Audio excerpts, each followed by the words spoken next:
Je ne vais pas en dire plus sur la présentation de Charlotte Blondel parce que je pense qu'elle le fera beaucoup mieux que moi. Et puis, il faut savoir cette conférence fait suite au livre qu'elle a écrit et qui est disponible à la sortie. Je vous rappelle quelques consignes. On va avoir une conférence qui va durer, on va dire, allez, trois quarts d'heure, 1 heure. Et puis après, on pourra passer au temps des questions. Et donc, je serai là, moi, pour faire circuler le micro. Alors, je vous demanderai de bien vous identifier, de me faire un petit coucou. Hein. Puis moi aussi, je vous ferai un coucou. Mais c'est juste pour identifier que j'ai compris qui veut poser une question. Et ne m'envoyez pas si des fois je vous ai zappé. Et refaites-moi signe pour que vous ne loupiez pas votre tour. Bien sûr, veuillez mettre en veille vos téléphones portables. Sachez que cette conférence est enregistrée et que elle sera disponible à peu près dans une quinzaine de jours en vous connectant sur le site internet du Salon Primevert. Et sur ce, eh bien, je vous souhaite une bonne conférence. Bonjour, merci d'être là. Merci d'avoir eu envie de découvrir l'alimentation vivante. Alors, j'imagine que beaucoup d'entre vous viennent de manger, c'est mon cas aussi. Mais j'espère qu'on va réussir quand même à vous mettre l'eau à la bouche aujourd'hui avec l'alimentation vivante. Et merci à Primevert de nous accueillir aujourd'hui. Alors, de quoi on va parler aujourd'hui ? Donc, je vais vous expliquer pourquoi moi j'ai découvert l'alimentation vivante, pourquoi je suis tombée dedans et pourquoi je suis ici à vous raconter à quel point c'est merveilleux. On va faire le point sur les définitions parce qu'il y a beaucoup d'appellations différentes qui peuvent parfois brouiller les pistes. On ne sait pas trop qu'est-ce qu'on fait, qu'est-ce qu'on mange, qu'est-ce qu'on a le droit de manger, pas de manger, etc. Donc, on va en parler. Ce que vous avez à y gagner surtout, parce que c'est ça le véritable intérêt de l'alimentation vivante. Et puis, si vous avez envie de vous lancer, quelques petites astuces qui vous permettront de tenir dans la durée. Alors, pourquoi je me suis lancée dans l'alimentation vivante ? J'étais fatiguée tout le temps, j'avais l'impression de bien manger. Comme beaucoup, je mangeais bio, un peu végétarien. Et pourtant, j'étais fatiguée tout le temps. Je n'avais pas vraiment de plan B. Et un jour, les médecins me disaient que j'étais en bonne santé. Et j'ai commencé à trouver des témoignages sur Internet, le truc qu'il ne faut pas toujours faire, mais quand même, de fatigués chroniques qui avaient découvert l'alimentation vivante et pour qui ça avait littéralement tout changé. Moi, je suis gourmande, j'adore la pâtisserie, j'adore les pizzas, j'adore les pâtes. Et cette alimentation-là qui vous invite à manger essentiellement des végétaux crus, beaucoup de jus. Je me disais, mais c'est pas possible de survivre comme ça et d'avoir du plaisir à manger ça, je vais pas tenir.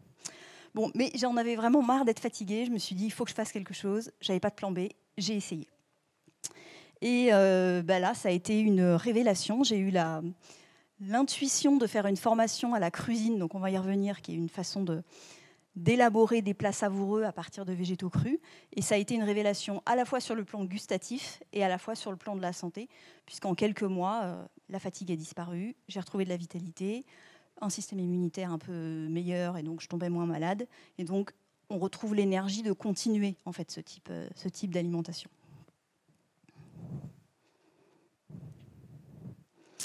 Alors, de quoi on parle ?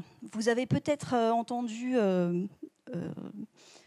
plein de mots différents qui recouvrent un peu une même réalité. On parle d'alimentation vivante, on parle de crudivorisme, on parle de frugivorisme, de raw food, de cuisine, d'alimentation ancestrale. Donc je vais un peu rapidement faire le tour pour qu'on sache de quoi on parle. Le frugivorisme, c'est ceux qui se nourrissent essentiellement de fruits. Le principe, c'est assez simple, c'est qu'on a une physiologie de grand singe avec un intestin très long et des tout petits reins. Et donc, c'est assez logique que notre physiologie nous invite à manger plutôt comme eux. Donc, beaucoup de fruits, un peu de noix, éventuellement, si on trouve un escargot ou un insecte, on peut manger. Mais voilà, la pyramide alimentaire est très nettement favorable aux fruits. Crudivorisme, c'est on mange tout cru et surtout des végétaux. Quand toutes ces définitions, on est essentiellement végétal. La partie animale, si elle existe, elle est parfois complètement inexistante, mais si elle existe, elle est très minoritaire. Certains mangent un peu de poisson cru, certains mangent un peu de viande crue, mais c'est très minoritaire. Donc les crudivores, ils vont manger quasi exclusivement des végétaux crus. La raw food, c'est la version américaine du crudivorisme. Pourquoi c'est intéressant d'en parler? C'est pas juste une traduction littérale, c'est que en fait, le mouvement raw food nous a amené. Vous m'entendez bien? Oui, c'est bon. Le mouvement raw food nous a amené une cuisine jolie, élégante. Tout d'un coup, on avait des restaurants qui faisaient de la cuisine crue, ce qui n'était pas le cas en France. On cuisinait avec des super ingrédients un peu magiques, des poudres d'Amazonie, etc. Donc c'est bien, c'est pas bien, on peut parfaitement avoir un avis sur la question, mais en tout cas, ça a donné à cette alimentation un style plus élaboré, un style plus cuisiné. Voilà. L'alimentation vivante, donc c'est une alimentation crue où on va ajouter des aliments principalement vivants. Principalement vivants, ça veut dire des graines germées, des fermentations. Il y a des boissons, il y a des aliments fermentés. Donc des aliments dans lesquels il y a un processus vivant qui est à l'œuvre. Et donc tout ça, ça va nourrir notre vitalité. La cuisine, qui est ma passion, c'est comment on fait avec tout ça pour faire des plats complètement dingues, des pâtisseries, des lasagnes, des tartes. Parce que oui, on peut faire ça avec que des végétaux crus. Je vais vous montrer. L'alimentation ancestrale, l'idée, c'est on enlève tout ce qui est avant l'industrialisation. Donc on a une alimentation extrêmement brute. Et puis j'ai mis en bas alimentation paléo et alimentation instincto, qui sont moins liés au crudivorisme, mais qui ne sont pas inintéressants à connaître, parce qu'il y a dans le fait d'aller vers l'alimentation vivante l'idée de retrouver ses instincts. Quand on parle de retrouver ses instincts, c'est à un moment, votre corps est capable de vous guider et de dire là, j'ai super envie de roquette parce que j'ai besoin de me nettoyer. Et donc, c'est normal de céder à ses instincts. Au printemps, on a envie de ça, ou de radis noirs, ou de choses comme ça. Et donc, on retrouve nos instincts et notre boussole alimentaire. Donc, tout ça, toutes ces définitions-là, on peut décider qu'on est d'accord, on n'est pas d'accord, qu'on est plus l'un, qu'on est plus l'autre. En tout cas, moi, ce que je retiens, et c'est comme ça que je vois l'alimentation, c'est qu'on revient essentiellement à une alimentation végétale, qu'on revient à une alimentation la plus brute possible, pas de transformation, sauf germination et fermentation, et on revient à un maximum de cru. Donc pourquoi? Parce que c'est là où il y a le maximum de vitamines, c'est là où il y a le maximum de minéraux, et c'est là où il y a le maximum d'enzymes.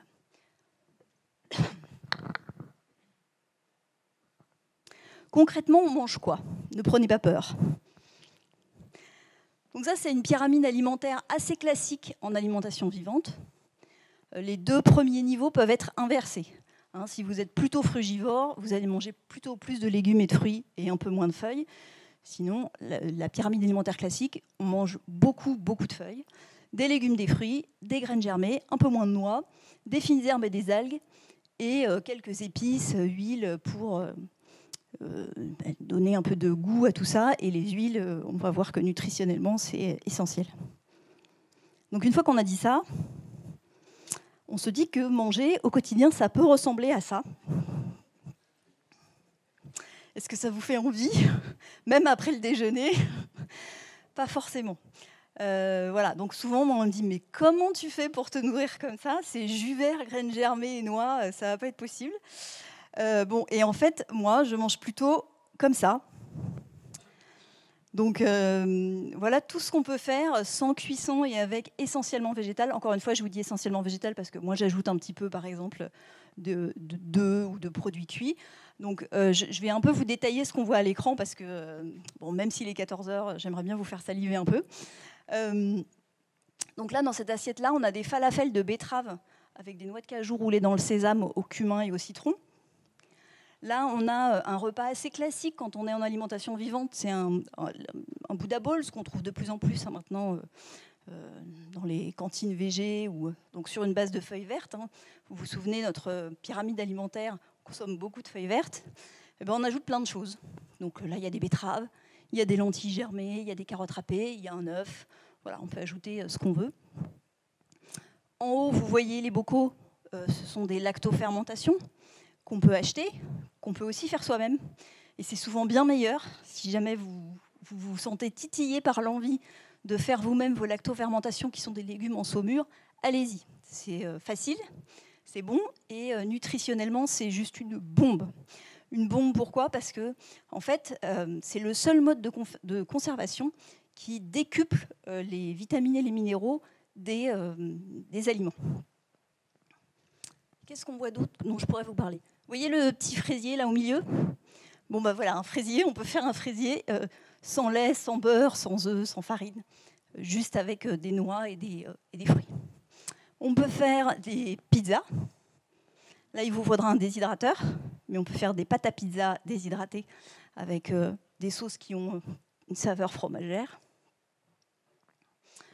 Petite tarte. Et ici, on a une boisson fermentée au lilas. Vous connaissez peut-être dans les boissons fermentées le kéfir, le kombucha, la ginger beer. Mais on peut aussi faire des boissons fermentées à partir de fleurs qui ont des levures naturelles sur leurs pétales. Et donc, ça fermente tout seul, en fait. Et donc, ça fait des boissons pétillantes aux saveurs absolument délicieuses.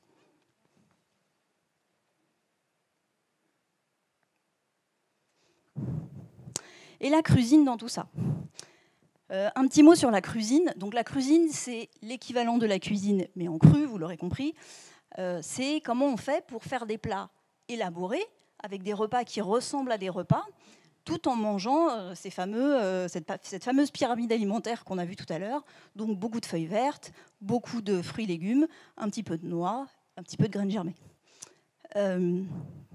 Donc on peut faire des trucs complètement dingues.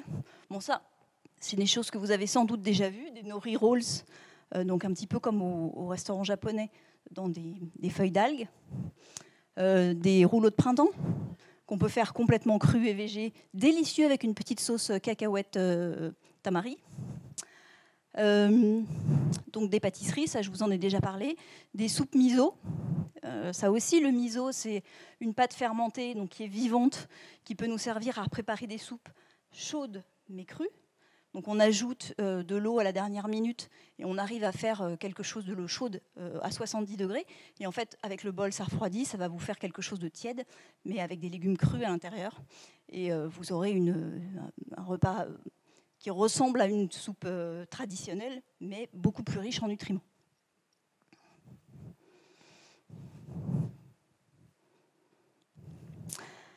Alors, les questions qu'on me pose souvent sur ce type d'alimentation. Est-ce que tu manques pas de protéines? Alors, je ne sais pas s'il y a des végétariens parmi nous. C'est une question qu'on partage avec eux, évidemment. La question des protéines, qui n'est pas une vraie question. C'est-à-dire, oui, notre corps a besoin de protéines, mais il n'en a pas autant besoin qu'on a souvent peur qu'il en ait besoin. Donc, les protéines végétales peuvent complètement suffire. Où est-ce qu'on trouve nos protéines végétales? On trouve nos protéines végétales essentiellement dans les oléagineux. Toutes les noix, amandes, noisettes, noix de Grenoble, noix de cachou, cacahuètes, 25 à 26 grammes de protéines par 100 grammes dans des cacahuètes. Vous mettez des cacahuètes dans une poignée de salade, vous avez votre ration de protéines. La question de la satiété. On voyait que tout à l'heure, je vous montrais la photo avec les jus verts, où on me dit toujours, mais comment tu fais pour tenir avec ça? Donc, la question de la satiété, elle est importante, on a peur d'avoir faim. Or, on peut parfaitement faire 3 repas quotidiens classiques en alimentation vivante sans avoir faim. Le secret, c'est quoi? Encore une fois, c'est les oléagineux.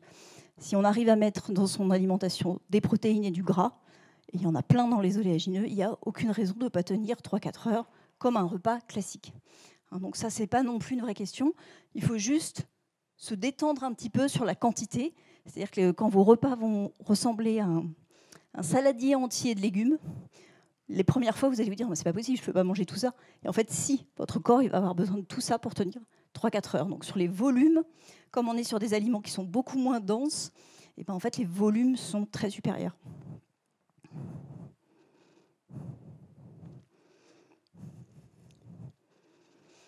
Alors la question de comment on fait en famille et comment on fait avec les enfants. Moi, mon invitation, elle est de mettre plus de vivant dans son assiette. Elle n'est pas forcément de faire de vous des crudivores à 100%. chacun est bien en mesure de savoir ce qu'il a envie de manger, ce qu'il n'a pas envie de manger. L'idée, c'est un peu de se dire,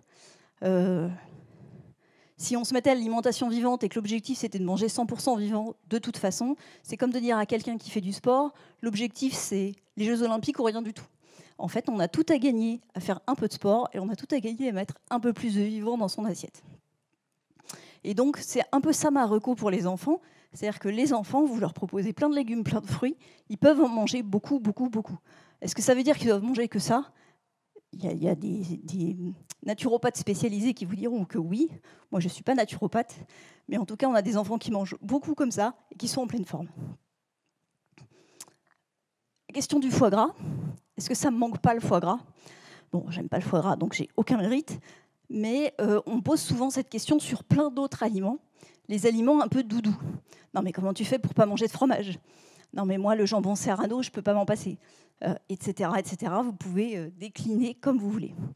Et en fait, là encore, on va y revenir, mais les aliments doudous, vous n'êtes pas obligé de vous en passer. C'est-à-dire qu'on peut progresser dans sa proportion d'aliments vivants sans nécessairement se passer des trucs qui nous tiennent à cœur. Et ça, c'est très personnel. Pour certains, ça sera le fromage, pour certains, ça sera le foie gras. Les valeurs que vous avez, elles sont importantes à respecter.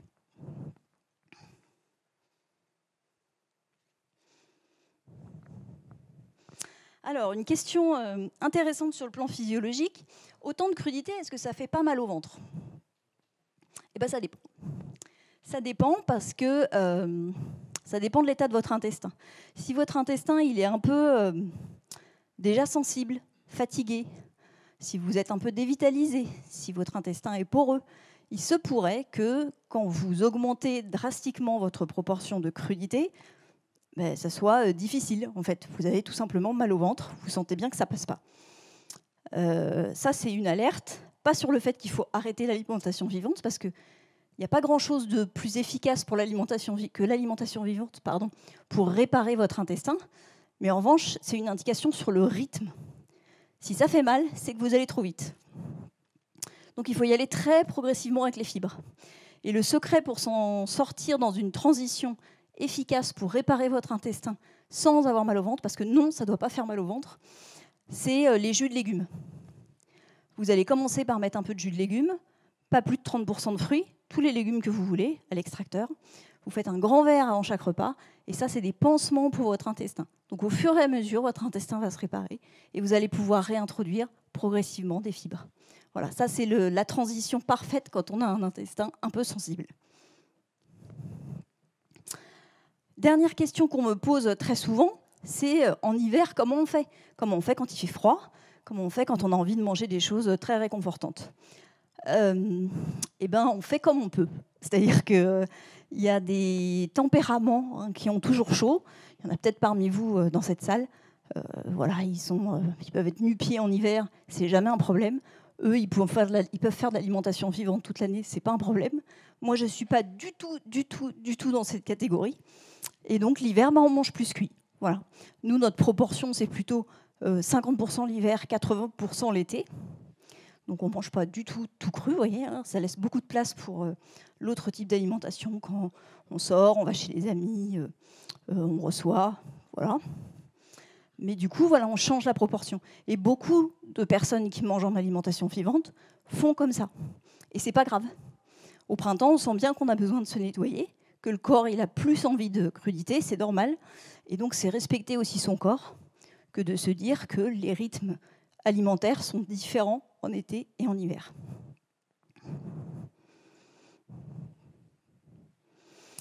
Alors, qu'est-ce qu'on a à gagner à passer à l'alimentation vivante ?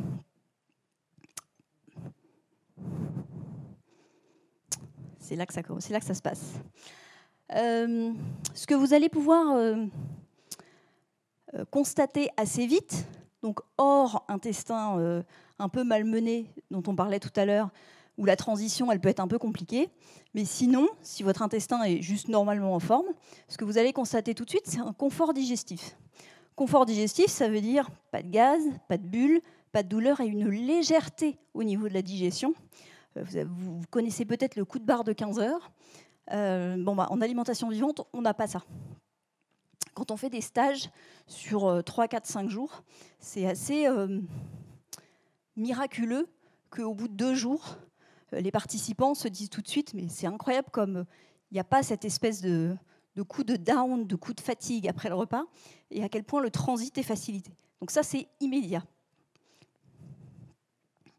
Ce qui arrive en général au bout de quelques jours, c'est un effet de détox.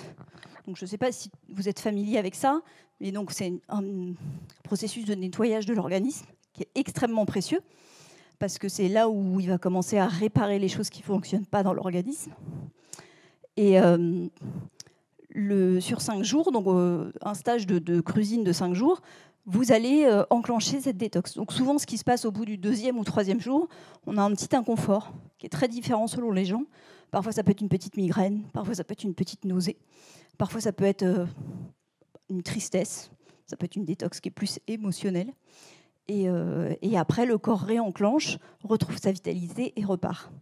Donc l'alimentation vivante, comme beaucoup d'alimentations très saines, enclenche ce genre de phénomène de détox.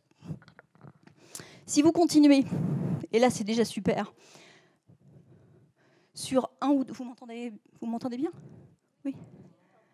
Je ne peux pas faire grand-chose, je crois. J'essayais de parler plus fort, non, ça va, je vais vous casser les oreilles après. Donc si vous continuez un peu plus longtemps, sur 1 ou 2 mois, c'est ça, moi, le déclic, pour moi, ça a été celui-là. Sur 1 ou 2 mois, en fait, on a une meilleure énergie. Une meilleure énergie, ça ne veut pas du tout dire qu'on est speed, ça veut juste dire qu'on peut faire des grosses journées, des nuits plus courtes, et en fait, tout va bien. Donc on retrouve un rythme où la vitalité, elle nous permet de faire plus de choses. Si vous aimez faire des choses, c'est assez sympa de constater que on peut faire plein de trucs, retrouver une activité sportive, avoir des activités le soir, et en fait ça passe, quoi. Ça passe. Votre corps, il est beaucoup plus résistant, il récupère beaucoup mieux. Et c'est d'ailleurs pour ça que certains sportifs, y compris des sportifs de haut niveau, passent à l'alimentation vivante, parce que c'est une alimentation sans déchets qui favorise la récupération.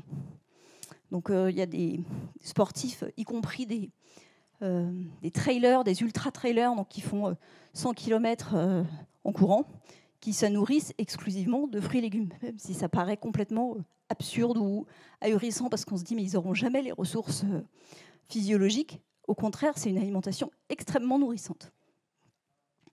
Donc là, déjà, à ce stade, normalement, on se dit, on voit les bénéfices et donc on a envie de continuer. Et puis si vous continuez encore, vous allez avoir une meilleure immunité, donc on est moins malade. Plus les petits bobos de l'hiver, plus les petites gastro qui traînent. Et puis, encore plus loin, les bonnes surprises, elles dépendent de votre terrain, mais en fait, vous allez remettre votre corps en santé. Donc les petites misères dont vous aviez l'habitude, qui sont très différentes selon chacun, ça peut être des problèmes de peau, ça peut être le fait de se moucher tout le temps, ça peut être des allergies. Ça se remet un peu en marche. Chez nous, ça a été ça. Des problèmes de peau qui disparaissent, des allergies. Mon compagnon avait des allergies saisonnières au printemps assez handicapantes. Il ne les a plus. On arrive à avoir des choses comme ça. Des douleurs articulaires aussi. Les douleurs inflammatoires qui disparaissent. Donc voilà, ça c'est un peu le cadeau. On ne sait pas toujours si l'alimentation vivante ce qu'elle va réparer, mais comme elle met le corps en santé, elle répare des vrais symptômes de terrain qu'on croyait un peu incurables ou auxquels on s'était habitué, en fait.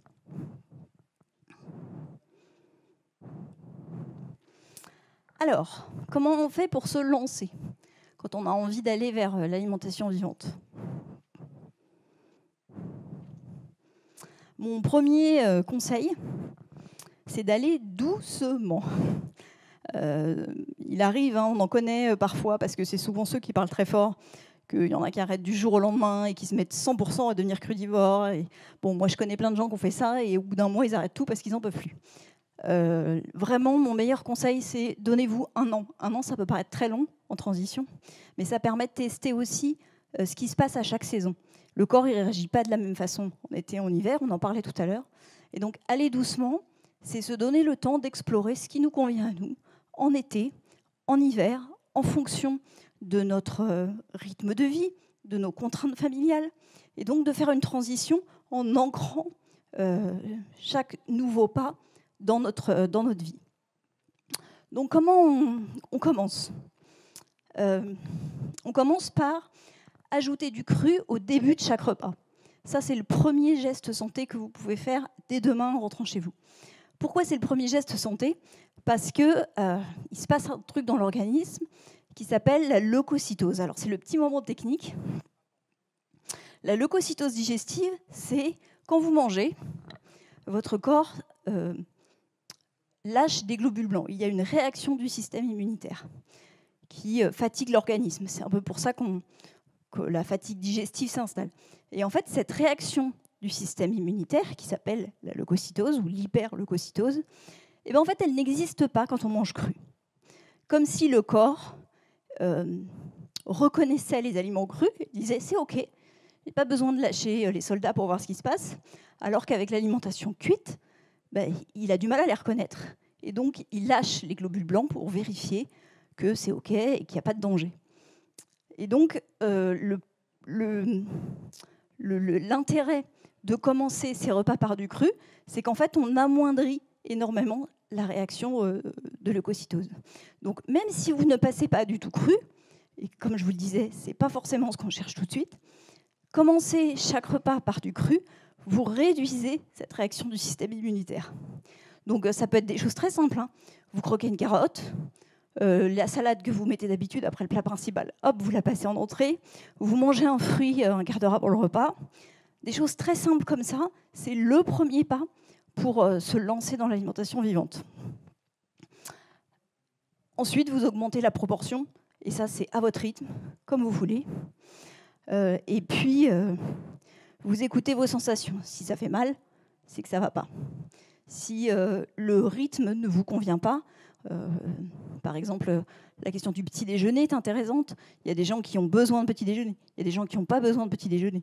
On ne se force pas, on s'écoute. C'est aussi un des cadeaux de l'alimentation vivante, d'essayer d'être au plus près de ses sensations et de savoir ce qui nous fait du bien ou pas individuellement. Et puis, évidemment, vous gardez vos aliments doudous, hein, les aliments plaisir dont on parlait tout à l'heure au début. On n'y touche pas. On avance là où c'est facile. Sur la transition, on se lâche la bride sur les quantités. Je vous parlais tout à l'heure des saladiers énormes de salades qu'on peut manger, ou un repas de fruits entiers. Au début, quand on va manger 5-6 bananes, on se dit « oh là là, mais qu'est-ce que je suis en train de faire ?» Il faut se détendre, c'est juste normal.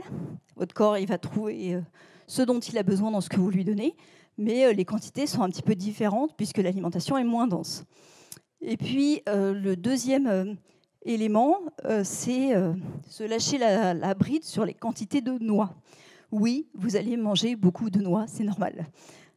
C'est ce qui remplace à la fois la viande et les céréales dans l'alimentation vivante. Donc, vous voyez la proportion que ça peut prendre, c'est normal. Votre corps, il a besoin de se rassurer sur le fait qu'il manque de rien. Donc, en transition, on va manger des noix. Rassurez-vous, au bout d'un moment, votre corps, il va faire... bon là, les noix, c'est bon, on va arrêter ce délire de noix de cajou, et hop, on redescend sur une alimentation plus verte, plus pleine de fruits et légumes, et les noix retrouvent une place plus raisonnable. Mais en transition, c'est hyper classique. Deuxième conseil, allez là où c'est facile. Donc, je vous donnais les priorités, hein, du cru au début de chaque repas, et on augmente la proportion. On garde ces doudous. Donc d'abord, il faut les identifier, ces aliments doudous. Peut-être que vous les avez déjà en tête. Il y en a, ça va être la petite touche sucrée à 17h. Il y en a, ça va être le fromage. Il y en a, ça va être un produit carné peut-être.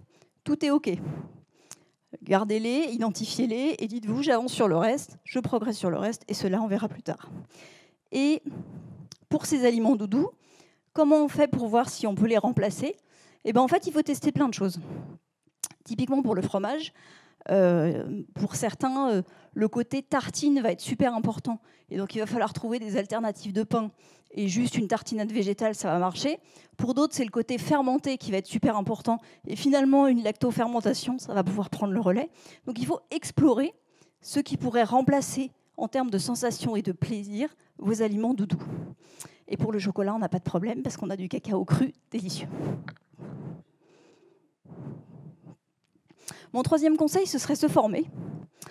C'est une alimentation qui est tellement différente de ce dont on a l'habitude, à la fois en termes de composition de repas, de processus, de méthode de cuisine, et doué de techniques. On va travailler de la déshydratation, de la lactofermentation, de la germination. Peut-être que vous en pratiquez déjà une ou certaines. En fait, c'est vraiment un apprentissage. Et donc, c'est important de se former. On peut se former tout seul, bien sûr. Il y a plein de vidéos sur Internet, si vous le souhaitez, des formations en ligne. Il y a plein de livres de recettes qui sont merveilleux. Mais il ne faut pas sous-estimer ce fait qu'il y a quand même un passage à faire entre une alimentation classique et l'alimentation vivante. Dans les gens super chouettes que je pourrais vous conseiller en termes de formation en ligne ou qui font des vidéos, vous avez Cuisine Academy, vous avez une autre personne qui s'appelle Les Croquantes, CRAWQUANTES, vous avez Marie-Sophie L. Bon voilà, vous avez plein de gens qui font des trucs super et c'est vraiment indispensable pour se lancer. Faites des ateliers aussi, des ateliers en alimentation vivante. Une fois qu'on a patouillé la matière, qu'on a compris comment ça marchait, c'est un peu comme quand on fait de la pâtisserie, on sait quand la pâte à pain elle est prête, on sait quand voilà, les œufs ont suffisamment blanchi, voilà, on sait, on n'a pas besoin de recettes, on sait. Bon, la cuisine c'est pareil, et j'ai même envie de dire c'est encore plus, parce qu'on travaille avec des aliments vivants qui ne sont jamais les mêmes. Donc en fait, il faut sentir les aliments. Et donc faire des ateliers et arriver à cette connaissance un peu sensorielle des aliments, c'est hyper important. Je vais vous donner un exemple. Quand on travaille avec une mangue pas très mûre ou une mangue très mûre, ça n'a pas le même goût, ça n'a pas la même quantité de sucre, ça n'a pas la même texture. Comment on fait ? On sait par exemple que si on l'utilise avec un petit jus d'orange, si elle n'est pas mûre, on va réussir à la réveiller, lui donner un peu de peps. Voilà, il y a plein de trucs comme ça où en fait, on est obligé de s'adapter aux ingrédients, à leur quantité en eau, à leur goût. Et donc, les ateliers, pour ça, c'est hyper important. Et puis, si vous avez la chance d'avoir des restos qui font ça, il y en a un à Lyon que je connais qui s'appelle Les Mauvaises Herbes, si je ne me trompe pas, qui est assez chouette. Il faut trouver de la place. Il n'y en a pas demain, mais bon, vous pourrez tester. Ça aussi, ça enchante en fait, parce qu'on se rend compte à quel point on peut faire des choses merveilleuses et délicieuses avec des ingrédients très simples et très sains. Et puis, pas inintéressant non plus, en termes de formation, comprendre comment marche notre physiologie. Moi, ce n'est pas ma spécialité, mais si vous voulez aller un petit peu plus loin sur la compréhension des systèmes digestifs, par exemple, les associations alimentaires, quelles sont celles qui sont favorables ou qui ne sont pas favorables, pourquoi ça peut faire mal au ventre ou pas selon votre profil. Voilà, ça aussi, c'est des choses, ça vaut le coup de creuser la question pour se rassurer, en fait. Parce qu'on a souvent tout un tas de peurs sur mais comment se nourrir comme ça, mais comment réussir à se mettre en santé comme ça, mais tu es sûr que voilà, toutes les questions qu'on se posait tout à l'heure, qui sont des peurs parfois profondes qu'on peut avoir. Et donc se rassurer aussi avec une compréhension plus physiologique de oui, c'est une alimentation qui remet en santé. Du coup, voilà, vous levez vos peurs et vous allez pouvoir aller plus loin. Quatrième conseil, il faut s'équiper. Dans une cuisine, on a un four, on a des plaques de cuisson, on peut avoir tout un tas de robots ménagers. En cuisine, on a aussi besoin d'un petit peu de matériel. Le matériel, c'est quoi ? C'est du gros matériel, ça qui est un petit peu indispensable. Il vous faut un super blender, un robot lame S. Donc le robot lame S, c'est le robot multifonction hyper basique. Si vous avez un robot dans votre cuisine, il y a des chances que ce soit celui-là. Avec celui-là, vous pouvez presque tout faire en alimentation vivante. On va faire des pâtés végétaux, on va faire des energy balls, on va faire plein de desserts, on va faire éventuellement des sauces. On fait plein de choses. Évidemment, je vous parlais des jus tout à l'heure, il vous faut un bon extracteur de jus. Ça, il ne faut pas économiser là-dessus, sinon on est toujours déçu. Un bon extracteur de jus qui va vous sortir vraiment tout le jus du légume, vous allez vous y retrouver. Et c'est hyper important en transition. Donc quand je parle de jus, je parle bien sûr de jus de légumes, avec 30% de fruits maximum, sinon vous faites des jus de fruits et c'est des bombes à sucre. Voilà pour le gros matériel. Si vous vous dédiez à l'alimentation vivante un déshydrateur, ce sera un vrai plus. Vous pourrez faire des pizzas, vous pourrez faire des pâtisseries, vous pourrez faire des équivalents du pain sans farine et sans céréales. Voilà, vous pouvez faire des cuirs de fruits. Donc c'est des fruits mixés qu'on fait sécher à plat et dans lesquels on peut rouler une crème de cajou par exemple pour faire des pâtisseries. Donc vraiment, on peut être beaucoup plus créatif avec un déshydrateur. Mais c'est un peu le niveau 2, quoi. C'est un peu le niveau quand on décide d'arrêter le pain, les céréales, les pâtes, les pizzas. Tant qu'on a envie d'en consommer encore un peu, on n'a pas forcément besoin du déshydrateur. Et puis, tout un tas de petits matériels qui va vous simplifier la vie. Je pense en particulier au Spiralizer. Alors, c'est un petit appareil manuel, mécanique, qui permet de faire des spaghettis de légumes. Spaghettis de courgettes, spaghettis de carottes, spaghettis de courges, spaghettis de patates douces. On peut vraiment faire plein de choses. Et voilà, ça permet de varier les consistances et de créer des plats vraiment plus sympas. Les filtres à lait pour faire vos laits végétaux, ça aussi, quand on a découvert comment on pouvait faire un lait végétal soi-même sans ajout de sucre, ou alors un ajout de sucre de qualité, type une date, on n'a plus très envie de consommer très cher les laits végétaux du commerce. Bon, au passage, je vais quand même vous donner la recette si jamais vous avez envie, puisqu'il n'y a pas besoin de grand-chose pour le faire. Vous faites tremper 100 grammes de n'importe quelle noix, amandes, noisettes, noix de Grenoble, une nuit. Le lendemain, vous mixez avec 750 ml d'eau et vous pressez ça dans un torchon. Vous allez récupérer du lait végétal. C'est fait. Donc voilà le matériel. Puis bon, oui, je mettais pour la découpe. Ça aussi, comme on travaille beaucoup les textures, faire des découpes sympas, c'est chouette. Donc avoir une mandoline, avoir des petits couteaux économes qui font des découpes un peu rigolotes, ça nous permet de faire plein de trucs un peu sympas. Donc voilà un peu le matériel qu'il va vous falloir à un moment. Il faut s'équiper si on veut avancer en alimentation vivante. Alors, mon 5e conseil, c'est ajouter. Souvent, quand on fait sa transition vers un autre type d'alimentation, que ce soit vers une alimentation végétale ou vers une alimentation bio, on a l'impression de se priver. Tous les trucs qu'on aimait bien, on se dit ça j'ai plus le droit, ça j'ai plus le droit, ça j'ai plus le droit. Donc moi mon conseil c'est commencer par ajouter des choses, ajouter du vivant dans votre assiette, ajouter plus de vie dans ce que vous mangez. Donc d'abord ajouter des bons gras, j'insiste lourdement, mais manger des noix, c'est super important.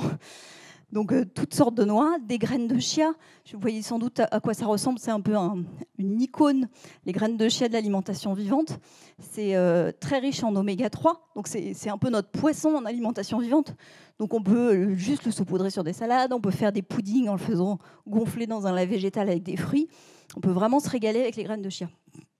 Et puis des bonnes huiles. Si vous commencez à manger beaucoup de salades, vous serez hyper heureux d'avoir une huile de sésame, d'avoir une très bonne huile de colza, d'avoir une huile de noisette. Voilà, on a des saveurs, en plus des vertus nutritionnelles, qui sont quand même complètement différentes avec des bonnes huiles. Donc d'abord, on ajoute des bons gras. Ensuite, on ajoute des fermentations. Des fermentations, on devrait en avoir tous les jours dans nos repas pour chouchouter notre microbiote. C'est la nourriture de notre flore intestinale, les fermentations.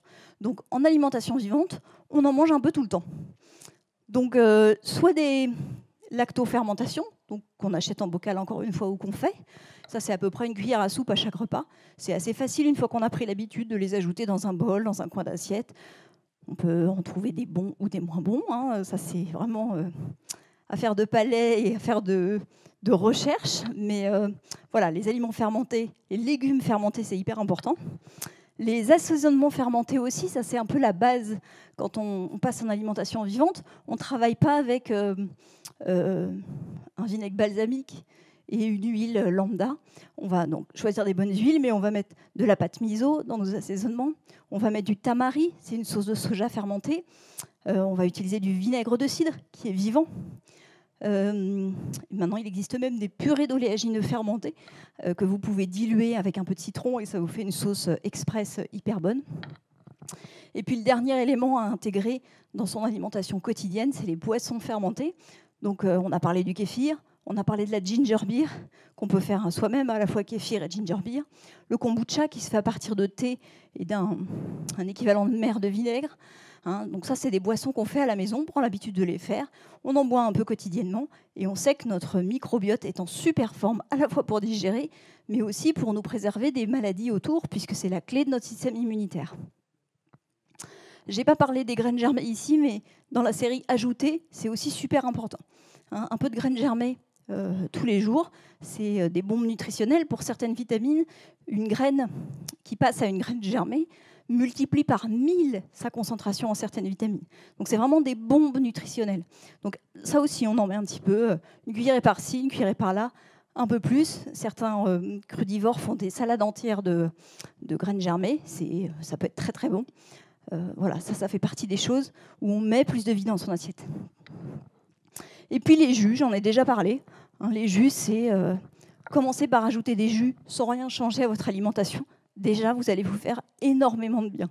C'est le premier geste à faire si on veut faire une transition sans trop bouleverser ses habitudes.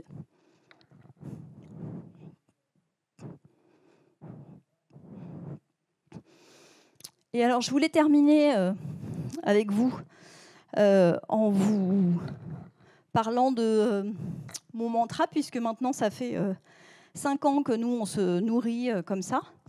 Que j'ai accompagné pas mal de personnes qui ont fait leur transition et qu'en fait, les sources d'échecs, pour moi, elles sont toujours les mêmes. C'est je me lance à fond et je me casse la binette parce que je suis allée trop vite et que c'était trop frustrant.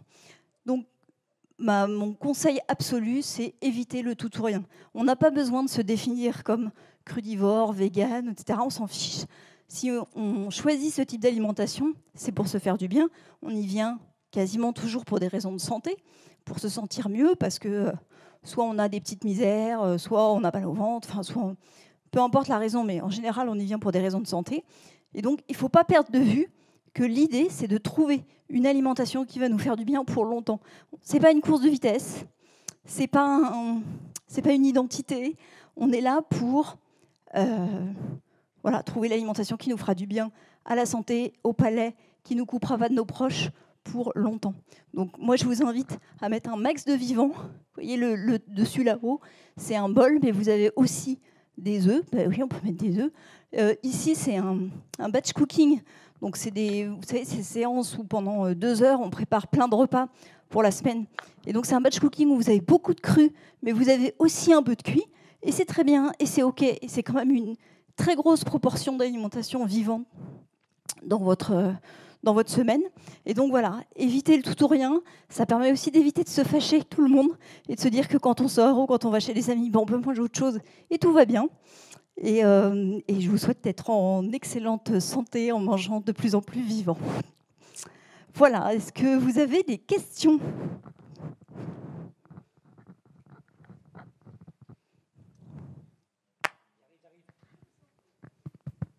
Alors, j'ai vu un bras qui s'est levé ici. Voilà. Vous avez parlé tout à l'heure qu'il fallait faire tremper les oléagineux pour faire du lait végétal. Ouais. Est-ce que, par exemple, si vous mettez des noisettes ou des noix carrément dans une salade, il faut les avoir au préalablement ? Alors, c'est toujours mieux quand on trempe pour plusieurs raisons. La première raison, c'est que c'est plus digeste. En fait, dans toutes les noix et dans toutes les graines en général, on a ce qu'on appelle des antinutriments qui vont empêcher notre système digestif de profiter de tous les nutriments qui sont à l'intérieur. Donc, les faire tremper, ça permet d'enlever dans l'eau en fait ces antinutriments. Et donc, vous comprenez bien qu'on ne garde pas l'eau de trempage. Voilà. Et ça, c'est vrai. Et la deuxième raison pour laquelle on fait tremper, c'est que quand on trempe, on lance une pré-germination. Et donc, je vous expliquais tout à l'heure que ça déclenche une poussée de production de vitamines, de minéraux. Et donc, on déclenche ça aussi. On change la composition pour aller vers moins de gras et plus de vitamines et de minéraux. Donc, c'est toujours extrêmement bien de faire tremper. Maintenant, il y a la vraie vie. Et donc, si on peut, c'est bien. Si c'est compliqué, c'est toujours super mieux de mettre des noix dans une salade que de ne pas mettre de noix du tout. Voilà. Donc, c'est une réponse un peu... Et pardon, une dernière astuce que moi j'utilise pendant les stages, c'est qu'il est très possible de faire tremper en grande quantité, quand vous achetez des grandes quantités, et de faire déshydrater à basse température. Donc, vous faites tremper une nuit vos 4 kg d'amandes, vous les déshydratez vraiment jusqu'à ce qu'elles soient bien sèches, et vous les mettez en bocaux. Et du coup, vous gardez les propriétés nutritionnelles des noix trempées, et vous pouvez les utiliser quand vous voulez.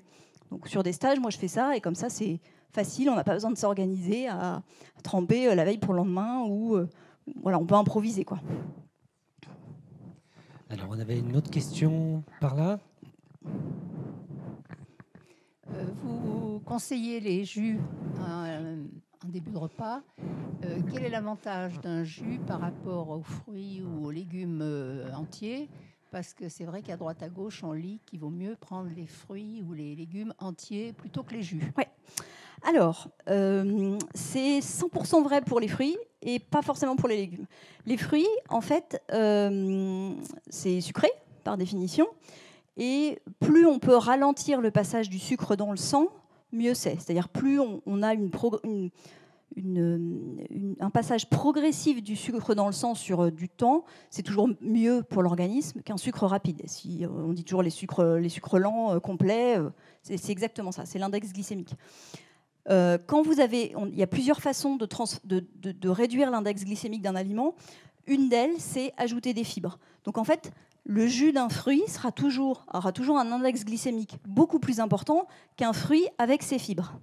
Donc c'est pour ça qu'un fruit, ça se mange avec les fibres. On ne boit pas de jus de fruits. C'est pas intéressant de boire des jus de fruits en fait. C'est des bombes à sucre. Dès que vous allez les boire, le sucre va passer tout de suite dans votre sang. Vous allez devoir lâcher de l'insuline pour remettre le sucre au bon moment. Et à force de lâcher de l'insuline, on dérègle notre cycle d'insuline. Donc c'est pour ça que pour les fruits, c'est vraiment pas conseillé de prendre des fruits en jus, mais plutôt des fruits entiers. Pour les légumes, c'est très différent puisqu'on n'a pas cette question du sucre. Et en revanche, les fibres en grande quantité, si vous voulez manger beaucoup de crudités, ça va vous faire beaucoup de fibres.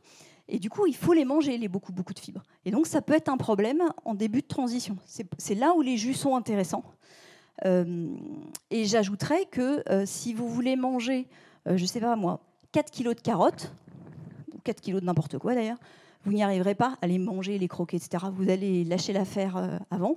Alors que si je vous sers un demi-litre de jus de légumes, vous allez pouvoir le boire. Et donc vous imaginez ce que vous allez avoir en quantité de vitamines, minéraux, enzymes dans votre demi-litre de jus qui va correspondre à vos 4 kilos de légumes en fait. C'est comme si vous aviez mangé 4 kilos de légumes en termes de vitalité. Donc c'est là où c'est juste un élixir merveilleux, les jus de légumes. Voilà. Et c'est pour ça qu'on dit oui, les jus de légumes, non aux jus de fruits. Au début, comme c'est un peu dur, les jus de légumes purs, parfois, surtout les jus verts, quand on va chercher des jus avec du chou, etc., c'est un peu dur en termes de goût. Donc on peut ajouter une pomme, on peut ajouter une orange pour donner un goût un peu plus sympa, mais jamais plus de 30%, sinon on repasse dans les effets négatifs des jus de fruits. Voilà. Je ne sais pas si c'est clair pour vous. Alors, une question au milieu. Bonjour, merci. Bonjour. Quand on a une vie active avec des enfants, du travail, etc., on fait comment pour le jus de légumes à midi? On n'est des fois pas sur le lieu, sachant que les crudités s'oxydent au bout de 20 minutes. Comment on fait pour avoir un jus de légumes performant, efficace? Alors, je n'ai pas de réponse miracle, sinon qu'il existe maintenant des moyens de traiter ces jus de légumes sous vide. Voilà. Ouais, c'est encore un appareil de plus. Ouais, c'est pas... Complètement. Et c'est pour ça que moi j'aurais tendance à dire, quand on est en mode nomade, on oublie les jus de légumes en fait. En mode nomade, on croque des choses, on fait des choses hyper simples et c'est parfait comme ça. Je pense toujours, on me dit toujours, oui, mais si c'est compliqué, c'est compliqué. En fait, quand on prend le train, plutôt que de se prendre la tête à finir au wagon-bar, c'est pas très compliqué de s'amener des fruits à croquer et un mélange de noix en fait. Je sais, je fais ça aussi. Ouais. On ajuste. Il n'y a pas de miracle. On ajuste. Nous, on fait des bento avec un peu de crudité. En revenant encore une fois à ces principes de base du début, c'est-à-dire toujours commencer le repas par du cru, et puis si on arrive à augmenter la proportion, tant mieux, mettre un peu de fermentation, tant mieux, et puis on fait comme on peut en fait, et c'est pas grave. Et il y a des moments dans la vie où c'est plus facile, et tant mieux, l'été on va s'ouvrir des melons et se croquer des tomates, et c'est super facile, et on en profite et on refait sa santé. Puis il y a des moments c'est plus dur, ça va trop vite, on redescend un peu en proportion, et voilà, et on perd pas le cap, et on sait que c'est ça qui nous fait du bien. Donc j'ai pas de miracle organisationnel, sinon que quand on veut faire simple avec l'alimentation un peu plus instinctive, on peut. Mais c'est sûr que c'est vite lassant de faire des choses très simples, de croquer des fruits ou croquer des légumes. On a envie de vrais repas aussi. C'est humain. Le repas, c'est aussi un rituel social. Donc, on fait comme on peut. Et les jus de légumes qu'on achète dans les magasins diététiques ou fermentés, même lacto-fermentés, qu'est-ce que vous en pensez? Fermenter, c'est intéressant parce que justement, on utilise les propriétés qu'ajoute la fermentation. Donc là, pourquoi pas? Après, un jus de légumes pasteurisé, croquer des carottes, ça n'a pas d'intérêt. Deuxième question, pour les amandes, est-ce que vous enlevez la peau ou pas? Pas forcément, sauf si vous avez là encore des difficultés. Si vous avez un intestin fragile et que toutes les fibres ont tendance à vous irriter, ça peut être intéressant. Quand on les fait tremper, justement, la peau part toute seule. Donc faites-les tremper, enlevez la peau et consommez-les comme ça peut être intéressant. Ça va dépendre de la recette en fait. Si je veux faire, vous avez vu tout à l'heure les pâtisseries, genre les cheesecakes, où on a une crème qui est extrêmement blanche, ça va être intéressant d'enlever la peau. Sinon, au bout d'un moment, la fibre en elle-même, c'est plus du tout un problème pour nous. Donc, on va utiliser les aliments les plus bruts possibles, les plus complets possibles. Et donc, oui, on va manger la peau, des amandes et de tous les oléagineux. Mais si on en mange en grande quantité, donc il y a quand même des choses néfastes dans la peau des amandes, non? Il y a une acide, je ne sais pas trop quoi. Oui, l'acide cyanhydrique, si je ne dis pas de bêtises. Faudrait vraiment manger beaucoup. Moi, j'en mange beaucoup. Ça veut dire quoi, beaucoup? 10 ou Ah non, beaucoup plus que ça. 500 grammes par jour? Vous ne mangerez pas 500 grammes de noix par jour, mais moi, il m'arrive de faire des gâteaux où il y a 500 grammes d'oléagineux dedans. Donc sur 2 jours, on peut manger des grosses quantités. Voilà. Oui, mais donc, par jour, 100 grammes d'amandes avec la peau, c'est bon? Aucun problème. Merci.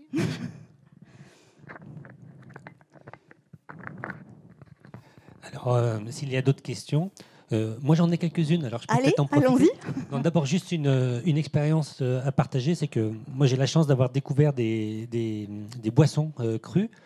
Et alors d'abord, j'avais pas compris qu'il fallait limiter à 30% l'apport de fruits. Oh là là. Et donc aujourd'hui, j'ai appris ça et simplement, c'est que alors moi j'ai la chance qu'avec ma main, elle a préparé des boissons et en fait, en termes de goût, c'est extraordinaire. Ouais. Et à tel point que maintenant, nous, ça nous arrive de le servir en apéro. Et je trouve ça génial de servir une boisson et puis on peut mettre tout ce qu'on veut dedans à condition que ça soit cru. Ouais. Voilà. Oui, et alors une chose dont on n'a pas parlé, c'est qu'à partir du moment où vous cuisinez un peu, donc où vous faites des choses un petit peu élaborées, en fait c'est rigolo comme alimentation. C'est un truc, on peut inviter des gens à manger et leur faire un repas crudivore. C'est amusant, ça change de repère, c'est coloré, c'est plein de textures. Donc manger tous les jours ça peut être un peu déroutant pour quelqu'un qui n'y est pas habitué, mais en tout cas, de façon ponctuelle, c'est pas du tout désocialisant comme type d'alimentation. Les gens sont hyper contents de pouvoir goûter. Alors, on fait du foie gras cru, par exemple, qui est pas du tout avec de l'animal, hein, avec des noix, du miso et champignons, voilà, des épices, etc. Bon, ça amuse tout le monde, en fait. C'est rigolo, c'est des expériences. Donc, ce type d'alimentation peut être propice à ça aussi. Donc, là encore, l'idée, c'est pas en faire un dogme, mais on peut parfaitement faire des repas comme ça. Étrange, amusant, rigolo, s'assiétant, et les gens sont contents d'avoir mangé avec vous sans que vous ayez fait forcément du prosélytisme autour du crudivorisme, quoi. Alors, une question. Oui, je voulais savoir ce qu'il y avait un peu dans votre livre. Est-ce qu'il y a des recettes? Alors, pas beaucoup. L'idée, c'est plutôt je ne sais pas si vous la connaissez, cette collection. Donc c'est chez Actes Sud. Hein.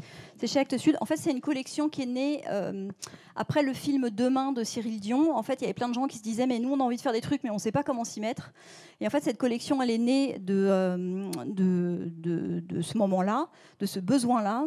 Et donc, l'idée, c'est de vous accompagner étape par étape. Donc, justement, on va vous expliquer comment on s'équipe, comment on se lance, comment on fait pour ne pas se décourager, comment on fait pour rester entouré, comment on fait pour tenir dans la durée. Voilà, c'est plutôt ça. Des bouquins de recettes crues, il commence à y en avoir pas mal. Il y a un livre qui a des années, mais qui est toujours super si vous voulez commencer par un livre. C'est le livre de Christophe Berg qui s'appelle « Le grand livre de la cuisine crue ». Qui est super. Il y a une fille qui s'appelle Irena Banas qui commence à sortir pas mal de livres qui sont super aussi. Il y a l'éternel, je dirais maintenant, livre de Marie-Sophie L qui s'appelle L'Instant Cru, qui est un très beau livre. Alors là, c'est plus gastronomique, il y a des choses très très belles, mais c'est aussi très inspirant. Donc des recettes, maintenant, on en trouve.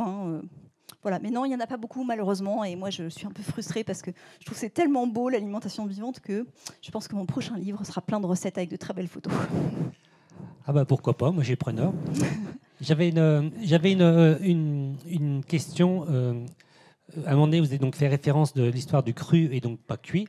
Oui. Y a et alors, l'hiver, on aime bien manger une soupe chaude. Donc, oui. Est-ce qu'on peut imaginer une soupe crue Voilà. Alors ça, je peux vous donner des techniques. D'ailleurs, mais un peu chaude quand même.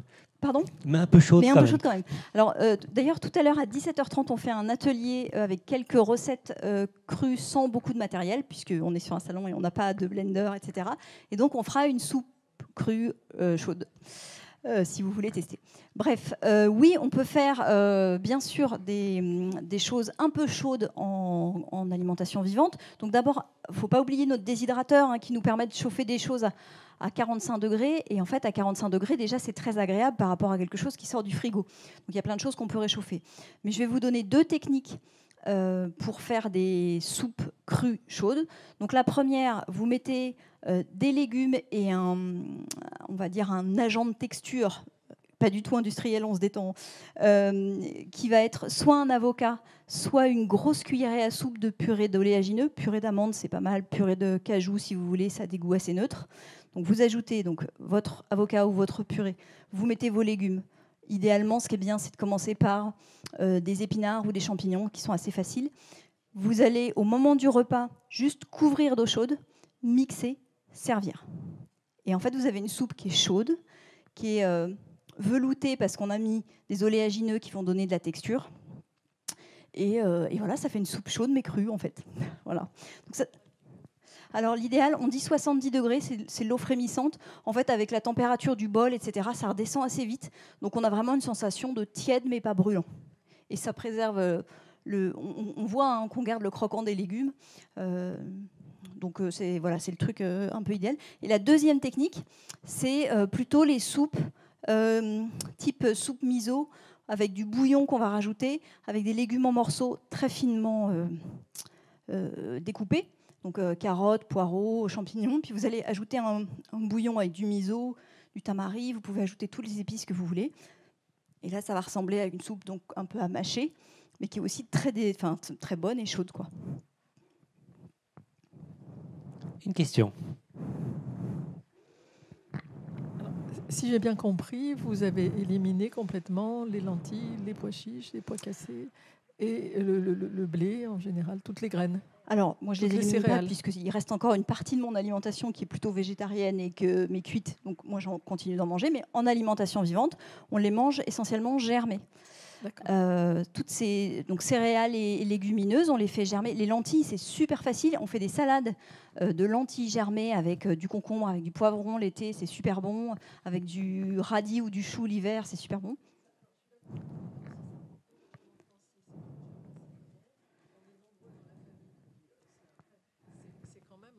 C'est quand même c'est une orga. Un mode alimentaire qui est excessivement intéressant, mais qui va prendre énormément de temps pour une maîtresse de maison qui veut tout préparer elle-même. Parce que moi, je suis toute seule, je prépare tout moi-même, ça me prend déjà une demi-journée, mais je suis à la retraite. Mais là, c'est énorme. Alors, c'est une autre organisation du temps. Je m'explique. En fait, la préparation à la dernière minute est très courte, mais on a des temps d'anticipation. Quand vous avez organisé le week-end avant toutes vos déshydratations, vous avez quelques crackers, vous avez des pains, vous avez éventuellement des desserts déshydratés. Ça, c'est une fournée au déshydrateur le week-end. On est tranquille toute la semaine. Si vous avez fait une fois par trimestre un gros stock de lactofermentation, vous avez vos bocaux qui sont prêts. Et puis du coup, une fois par semaine, vous allez faire vos courses de frais. En fait, c'est presque que de la cuisine d'assemblage à la dernière minute. Donc, on s'organise différemment. Il y a beaucoup de choses à anticiper. On parlait des trempages. C'est des trucs qu'on fait longtemps à l'avance, mais au moment de la préparation du repas, moi, je passe pas plus d'un quart d'heure à préparer les repas. Jamais. Mais en fait, c'est vraiment un autre mode d'organisation. Donc, oui, le matin, moi, au petit-déj, je rince les graines, je vide le kéfir et je sais que j'ai 5-10 minutes tous les matins d'entretien des trucs qui sont vivants dans ma cuisine, quoi. Voilà, c'est un autre mode de fonctionnement. Mais en revanche, sur la préparation stricte des repas, hors repas très cuisinés avec des pâtisseries qui prennent des heures, etc., parce que oui, on peut aussi faire ça, au quotidien, ça peut être jouable sans y passer des heures. Mais c'est un autre mode d'organisation. Il y a plus d'anticipation. D'autres questions ?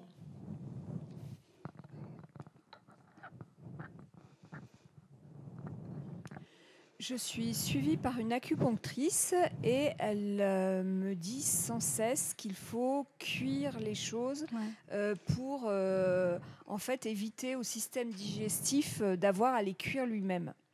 Donc je ne sais pas quoi faire. Voilà, exactement. Alors effectivement, la médecine chinoise recommande souvent à certains profils de manger plus cuit. Alors, je vais donner 2 éléments de réponse qui sont pas 0,1, qui sont pas blanc-noir, mais qui donnent des éléments de réflexion. Le premier, c'est que souvent, quand on est dévitalisé, effectivement, la partie de digestion, il faut la relancer et on a besoin de bien digérer pour passer à l'alimentation vivante. Donc là encore, c'est la transition qui va être importante. Donc quand on vous dit mangez plutôt cuit parce que c'est plus facile à digérer pour l'organisme, c'est plus cool pour l'organisme, c'est en partie vrai. Hein. Quand on fait, je ne sais pas si vous avez fait des descentes alimentaires pour aller vers du jeûne, le dernier jour, on ne vous recommande pas des crudités. En fait, on vous recommande des légumes cuits qui vont juste laisser votre corps tranquille. Donc il y a vous avez besoin d'avoir un corps en forme pour bien digérer. Donc, ce que dit votre acupunctrice peut être parfaitement entendu. Maintenant, ça ne veut pas dire qu'à terme, l'objectif, c'est quand même d'arriver à un système qui fonctionne suffisamment bien pour être capable de digérer les choses qui vont vous donner de la vitalité. Donc, il y a voilà, moi, j'aurais tendance à dire prenez un peu de jus en mangeant le reste bien cuit, puis voyez après ce qui se passe si vous pouvez rajouter du vivant, quoi, ou des fermentations, ou des petites choses un peu comme ça pour remettre le corps en situation de manger voilà, plein de crudités et d'être en forme avec ça, quoi. Parce que c'est quand même ça qui vous apporte le max de vitamines et minéraux, encore une fois, qu'on ne trouve pas dans les aliments cuits, ou beaucoup moins. Et ça, c'est juste mathématique. Et mon deuxième élément de réflexion, c'est qu'on vit une époque où on a un mode de vie qui est particulièrement anti-physiologique. On passe pas beaucoup de temps dehors. Moi, mon boulot fait que je suis derrière un ordinateur toute la journée. J'imagine que c'est le cas pour certains d'entre vous. On respecte pas les rythmes de vie été-hiver qu'on devrait respecter. On passe beaucoup de temps devant les écrans. Enfin bon, bref, plein de choses qui font qu'on va à l'inverse des besoins de notre corps. Et donc, plus que jamais, en fait, notre corps, il a besoin d'une nourriture de qualité. Et c'est pour ça que moi, j'ai souvent entendu l'alimentation vivante, c'est un truc dépassé, etc. Et en fait, pour moi, elle est d'une actualité cruciale. C'est-à-dire qu'on est tellement stressé, ça crame des vitamines et minéraux,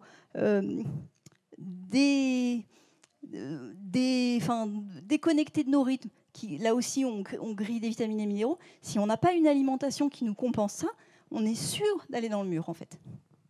Et c'est pas pour rien que quand on va voir un naturopathe, il commence tout de suite par nous faire 6 mois de compléments alimentaires pour remettre les niveaux, quoi. C'est en fait nos rythmes de vie, nos modes de vie aujourd'hui réclament une nourriture de qualité si on veut tenir le coup. Ou alors on fait son potager, on ralentit, etc. Et c'est super.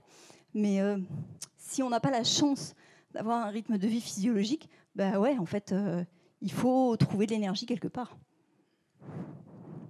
Voilà, donc moi je la trouve super d'actualité et je pense que ce qu'on a pu dire parfois dans l'Ayurveda et la médecine chinoise était sans doute très juste, mais je pense que ce qu'on vit particulièrement à cette époque donne pour moi de l'actualité à l'alimentation vivante encore plus qu'aux autres époques, parce qu'on a ces rythmes de vie déconnectés. Une question. Oui, vous parlez manger et boire. On peut, pour rééquilibrer, boire chaud finalement pour réchauffer l'organisme. Bien sûr, tisane.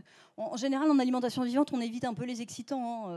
Donc, on va plutôt éviter les thés, l'alcool aussi, mais, et le café. L'alcool chaud. Voilà, en stage, on ne fait pas ça. Mais bien sûr, vous pouvez boire des tisanes chaudes sans aucun problème. Ça fait un équilibre avec le froid. Ouais. Exactement. Et les épices aussi, on n'en a pas parlé tout à l'heure. Les épices, en fait, l'hiver, on en met beaucoup. Ça réchauffe l'organisme, ça stimule l'organisme. Ça stimule aussi le feu digestif dont on parlait. Ça aide un peu à relancer le système. Donc en hiver, on en utilise beaucoup en alimentation crue. Alors moi, ce n'est pas une question, c'est simplement un témoignage. Ça fait 3 ans que je suis sur l'alimentation exclusivement crue. Je suis narcoleptique et ça me fait énormément. Enfin, je veux dire... autant vraiment j'ai senti un bien vraiment les chutes de sommeil j'en ai encore un peu mais beaucoup moins. Moi qui prenais des cachets pour des maux de tête, je ne prends plus un seul médicament depuis 3 ans. Enfin vraiment pour moi ça a été quelque chose de vraiment fondamental. Ouais. Bah, merci pour ce témoignage.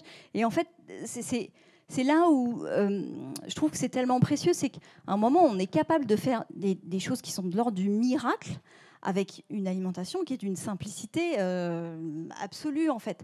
Et l'idée, c'est pas de promettre qu'on va tout guérir avec ça, mais parfois, on peut être très surpris sur l'efficacité juste de ce changement alimentaire, sur ces fameux, j'appelle ça, moi, des symptômes de terrain. C'est ces trucs qu'on croit qu'on va devoir faire avec toute notre vie. Mais en fait, il y a plein de fois, on n'est pas obligé de faire avec toute notre vie. Toutes les maladies qui sont d'origine inflammatoire, souvent, elles sont vraiment améliorées avec une alimentation vivante. On réduit tellement les sources d'inflammation que tout d'un coup, les symptômes disparaissent. Les arthrites, les maladies, les douleurs articulaires qu'on peut avoir avec l'âge, qu'on considère comme normales, en fait, en alimentation vivante, tout d'un coup, ça disparaît. Et on se dit, non, en fait, c'était pas normal. C'est juste que j'étais en inflammation permanente. Les syndromes prémenstruels très douloureux aussi. Des fois, on a des résultats assez miraculeux là-dessus. Alors là encore, je veux pas faire de promesses parce que chaque corps est différent, chaque rythme est différent, mais ça vaut vraiment le coup d'essayer sur quelques mois et de voir ce qui se passe, parce que des fois, on a des résultats... quand j'ai découvert ça, je me suis dit, mais en fait, on doit savoir qu'on a cette possibilité nous-mêmes de reprendre ce pouvoir sur notre alimentation et de reprendre notre santé en main, en fait. Alors, ça ne veut pas dire qu'il faut aller chez le médecin, hein, je ne suis pas du tout en train de dire ça, mais que parfois, on résout des choses que la médecine nous disait, je vais vous filer des trucs pour que ce soit moins douloureux, quoi. Mais ils ne sont pas capables de résoudre le truc. Alors que finalement, nous, on y arrive juste en simplifiant notre alimentation, finalement. Oui, comment on peut adapter l'alimentation crue si on n'a pas de produits biologiques, par exemple? Est-ce qu'il y a des choses à respecter, à faire différemment ou à ne pas faire quand on n'a que des aliments non bio, par exemple? Alors, si on n'a que des aliments non bio, la seule différence, ça va être l'épluchage. C'est aussi simple que ça, hein. Vous épluchez tout, vous lavez... Voilà, ça sera toujours mieux que de ne pas manger vivant parce qu'on n'a pas de bio à proximité.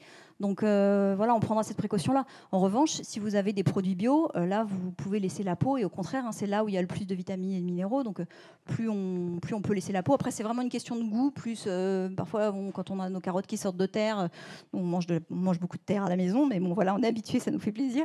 Mais l'idée, c'est plutôt... nettoyer et savourer quand même, et puis un jour peut-être vous aurez la chance d'avoir un fournisseur bio pas trop loin. Alors en alimentation vivante et en cuisine, on ne consomme pas de produits laitiers. Rien ne vous empêche, vous, si vous voyez que ça ne fait pas de dégâts digestifs dans votre famille, de continuer à en consommer. Hein. Là encore, ce n'est pas forcément un problème. Plus vous allez fermenter les produits laitiers, plus ils seront digestes, donc plutôt sous forme de yaourt ou de fromage. Là encore, plutôt du lait de chèvre ou de brebis plutôt que du lait de vache, qui est toujours moins bien toléré. Bon, voilà, ça, c'est un peu des conseils de naturaux. Mais en alimentation vivante, nous, on ne touche pas aux produits laitiers. Animaux en général. Viande, poisson, etc. Mais certains crudivores consomment quand même ça. Nous, ça nous arrive de manger des produits animaux. Mais voilà, l'alimentation vivante, l'idée, c'est plutôt d'augmenter sa proportion d'autres choses. Et puis, s'il reste un peu de fromage, un peu de viande, c'est OK si vous n'avez pas de... Enfin, si ça vous va avec vos valeurs et si ça va avec votre ventre, tout va bien. Pareil, les œufs, ça n'existe pas en alimentation vivante, mais c'est une protéine d'excellente qualité. Donc, un naturopathe vous dirait... c'est parfaitement acceptable dans un régime équilibré, en proportion raisonnable. Alors, on s'oriente vers les dernières questions. C'est à vous. Une question plus physiologique par rapport à ce que vous disiez, par rapport à la leucocytose. Du coup, si on commence par une carotte, par exemple, on va limiter le système immunitaire dans son action du soi et non-soi. Mais par contre, si derrière, on enchaîne avec du cuit... Alors, c'est ça le miracle, en fait, c'est que même si on consomme du cru en début, mais qu'on enchaîne par du cuit, la leucocytose est quasi nulle. Elle n'est pas totalement nulle, mais elle est quasi nulle. Et c'est là où, en fait, vous avez tout à gagner à vous dire, sans effort énorme, sans transformation totale de mon alimentation, si je commence par du cru, déjà, j'élimine presque totalement la leucocytose. Voilà, donc c'est vraiment un truc chouette à gagner, voilà, sans trop d'efforts. Et vous pouvez, après, vous faire plaisir avec ce que vous voulez. Une question ? Oui, vous éliminez donc les produits laitiers, manger cru, ça ressemble beaucoup au régime du docteur Seignalais. Et qu'en est-il du gluten? Parce que là-dedans, il n'y a pas de gluten nulle part. Alors moi, je ne vous en ai pas parlé, mais effectivement, l'alimentation vivante puriste, elle est complètement hypotoxique. On n'a pas de lactose, on n'a pas de gluten, voilà, on n'a pas de céréales, ou alors que des céréales germées et rarement du blé. On peut utiliser un peu de blé germé, mais... c'est souvent les pousses qu'on va réduire en jus, donc il n'y a pas de gluten. Donc en fait, non, on n'a quasiment pas de gluten. On peut utiliser un peu d'avoine éventuellement, mais donc voilà, naturellement, c'est une alimentation sans gluten. Donc si on a des problèmes de gluten, c'est super génial. Bon, à mon avis, c'est encore plus génial que juste de se passer de gluten, hein, mais voilà, c'est parfaitement compatible avec une alimentation sans gluten. Mais là encore, si vous n'avez pas de problème particulier avec le gluten et que vous voulez garder une partie de votre alimentation avec du gluten, c'est hyper OK. Bon, vous faites comme vous voulez. Une question, et ça sera l'avant-dernière. Moi, j'ai une question aussi. Je me demandais quelles graines on peut faire germer. Presque toutes. Presque toutes. Presque toutes les céréales. Voilà, on arrive à faire germer du quinoa, on arrive à faire germer du blé, on arrive à faire germer du sarrasin. Et est-ce qu'on peut manger par exemple toutes les légumineuses juste germées et non cuites, genre le pois chiche? Oui, bien sûr. Alors, ça a un goût qui est... donc, lentilles, c'est super facile, et moi, j'aurais tendance à conseiller de commencer par ça. Après, ça a quand même un goût un peu farineux. Donc, c'est un apprentissage. Hein. Le pois chiche germé, c'est un peu farineux. Les haricots germés, c'est un peu farineux. Donc, souvent, les légumineuses, on va les consommer plutôt sous forme de jeunes pousses. On les fait germer, on coupe les tiges et on garde les tiges. Mais il existe des recettes où on fait un houmous cru à partir de graines de pois chiches germées. Ça existe. Voilà, la texture, faut pas s'attendre à avoir un truc aussi moelleux qu'en cuit. Donc voilà, c'est un petit pas à faire. Mais bien sûr, et au contraire, c'est très sain. Alors oui, j'ai une question à propos de germer, justement. À partir de quelle durée de germination ça devient intéressant? Parce qu'on peut mettre des graines à germer le soir. Et puis, est-ce que déjà le lendemain, parce qu'elles n'auront pas encore germé, mais est-ce que déjà le lendemain, il y a des apports ou pas? Alors, la réponse du temps, elle va dépendre des graines. Il y a des graines qui mettent presque une semaine à germer vraiment, à faire des pousses vertes en une semaine, puis d'autres en 48 heures, on les a. Donc, la durée ne sera pas la même. Mais dans tous les cas, quelle que soit la durée, ce sera intéressant. Je vais vous donner l'exemple du sarrasin germé. En fait, on le fait tremper que 20 minutes, parce que sinon, il fait une espèce de purée, voilà, et c'est pas terrible, et ça devient amer, et donc voilà, donc on le fait juste tremper 20 minutes, puis après on le déshydrate, et en fait ça va germer très très vite, donc ça c'est hyper rapide, et puis là je suis en train de faire germer du haricot mungo, c'est presque une semaine. Dans tous les cas, vous gagnez, c'est-à-dire quel que soit le temps que vous allez laisser. On parlait tout à l'heure du trempage, déjà le trempage ça vous fait gagner des choses. Donc même si vous faites que tremper, ça fait gagner des choses. Si vous avez un tout petit peu de germe, vous allez gagner des choses parce que la vitalité, quand on commence quand la graine elle puise dans ses réserves de glucides et lipides pour faire des vitamines et des minéraux. Donc dès l'arrivée du germe, c'est qu'on a transformé ça en vitamines et minéraux.